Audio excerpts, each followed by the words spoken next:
You are listening to 13 Past Midnight with Steve Stockton.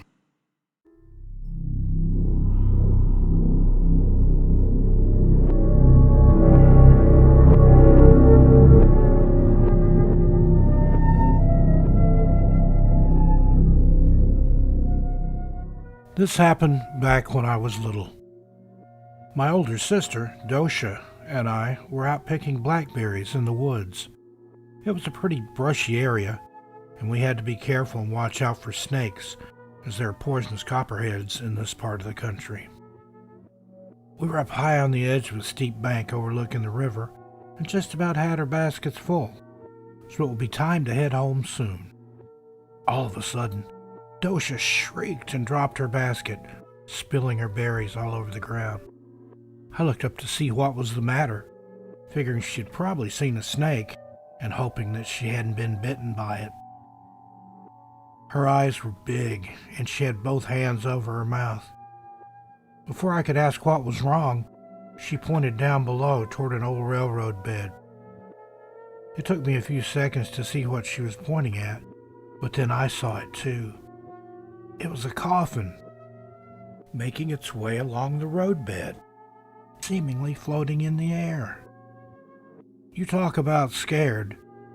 Dosha didn't even take the time to pick up her basket, much less her berries. Once the initial shock broke, we ran through the woods screaming as if the devil himself were after us. We made it back home after what seemed like an eternity and explained, as best we could between sobs, what we had seen to our mother. My mother seemed frightened too.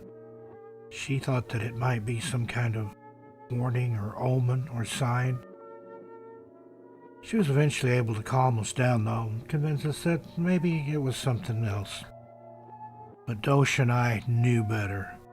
We knew what a coffin looked like. Back then they were made out of pine, painted black. I don't know if it was a warning or a sign or an omen or whatever, but a few days later, an old woman who lived a few miles farther up the roadbed from where we'd seen the coffin died unexpectedly. We never went berry picking in that area again.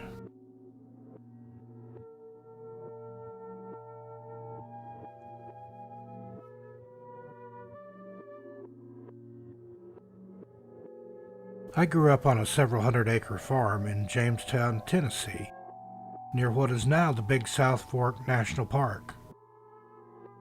My older brother Leonard and I were just kids, so this would have placed the event sometime in the early 1930s. We were down by one of the creeks on our property, about half a mile or so from the family's farmhouse. We lived in a very remote and rugged area of the Cumberland Plateau, and our nearest neighbor was several miles away. It was summertime, getting close to twilight, and we were cooling our feet in the creek. The day's chores were done, and it would be time for supper soon. Suddenly, off in the distance, we heard the strains of what sounded like an old-time church organ, kind they called a pump organ, where the organist actually has to pump pedals with their feet to produce sound. We immediately found this to be quite odd, because the nearest church was several miles away even as the crow flies, and it would have been unusual for sound to travel such a great distance, even in the quiet of the country. Much to our amazement, the sound continued to grow louder, and it seemed to be moving up the hollow we were in, heading toward us. Eventually the sound was close enough that we could indeed tell that it was an organ, and it was playing a song, although neither of us recognized the tune. The sound came louder and louder, and eventually seemed to pass right over the top of us, apparently coming from an invisible source just above the treetops. The musical notes continued playing as the still unseen object continued up the creek and then turned and went up across the ridge. The sound eventually faded into the distance until we could no longer hear it. There were no roads nearby, and the sky was clear and cloudless, yet we both distinctly heard the song as the organ approached, flew directly over us. Again, I'm guessing it was just above treetop level, and faded into the distance.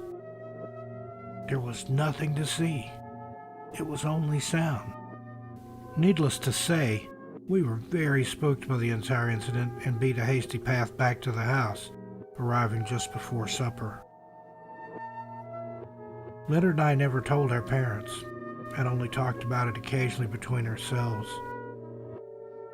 It was quite some time before we were brave enough to venture back to the area of the creek where we had been, but we never heard the invisible flying organ again. To this day, I'm at a loss for a logical explanation as to what we heard. I guess we'll never know what it was, but it sure frightened two young farm boys.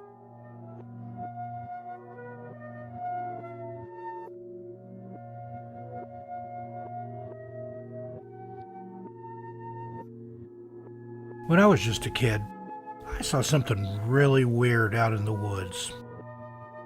I was probably 10 or 11 years old, and it had snowed heavily the night before, so I was enjoying a day off from school since it had been canceled due to the weather.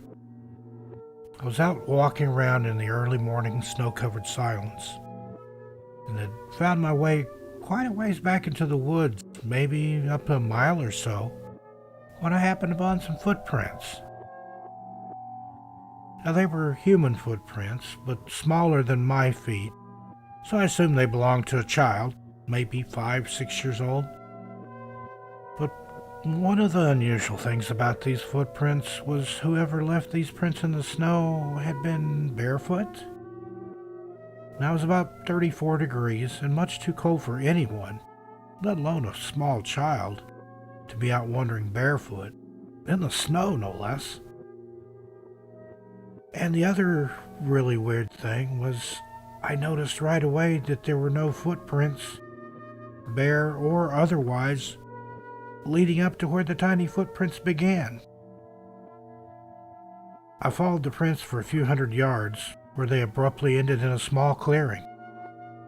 I looked all around, even up in the trees, but I could find no trace of the small child who had made these prints.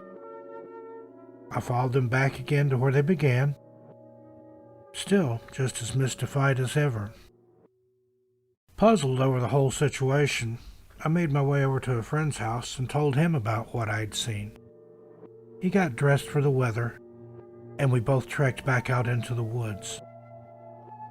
When we arrived back to the area, the footprints were still visible, but the freshly falling snow was starting to fill them in. We scoured the entire area for maybe a square mile, I'm guessing, but we never found any more footprints or any evidence of the child who had made the ones that we had both observed.